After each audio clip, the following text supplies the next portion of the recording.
When Mitch Piltzer moved to Zippori in 1997, he knew the plush, idyllic surroundings of the agricultural moshav, steeped in centuries of Jewish history, would be a hit with tourists. But not everyone agreed. When we said we were going to build bungalows, I said who would come over here? Because it was at the time an agricultural moshav full of cows and sheep and people growing tomatoes. But Piltzer was right. He opened his bed and breakfast, Zippori Village County Cottages, in 2000, and it's been a huge success.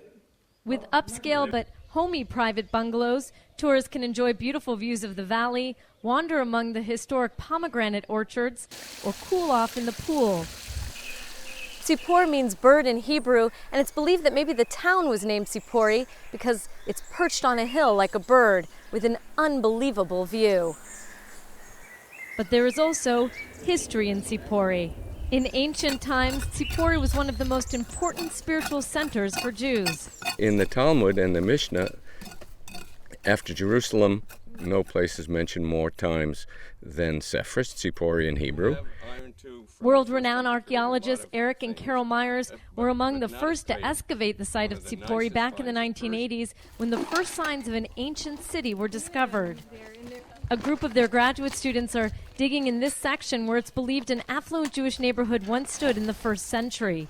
But it was the defeat of the Great Jewish Revolt against the Romans in the year 70 that brought a major influx of Jews to the city. It was the only major Jewish population center to sit out the war, and in recognition for their cooperative, pacific attitude, the Emperor Nero allowed the citizens here to mint coins labeled Irinopolis, City of Peace, Ir Shel Shalom. But it would soon turn into a city of learning. The destruction of the Second Temple in Jerusalem led rabbis to establish religious schools and synagogues in Zippori.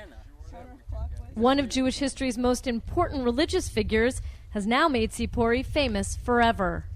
Rabbinical Judaism was born in Zippori. When Rabbi Judah Anasi came here in the beginning of the 3rd century, he put together the Mishnah right here in Zippori, I'm sure not more than 100 meters from where we're sitting, and the Mishnah is the basis of rabbinical Jewish life to this day. Mitch took me inside what archaeologists believe was likely the city's town hall. It houses some of the most well-preserved and intricate mosaics in all of Israel. The wonders of the Nile River are depicted in this now famous floor. Mythical creatures and decorative designs abound.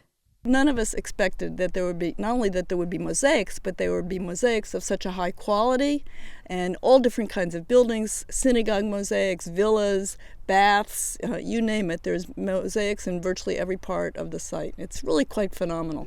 This mosaic of a beautiful woman called the Mona Lisa of the Galilee was uncovered in a villa next to the Jewish quarter.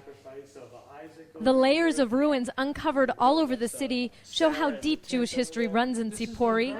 It's a link in the chain from ancient Israel to modern Israel. It's a real honor to be able to continue what Jews were doing here thousands of years ago to do it today, and I'm hoping I'm raising my children, who will also stay here and do the same thing.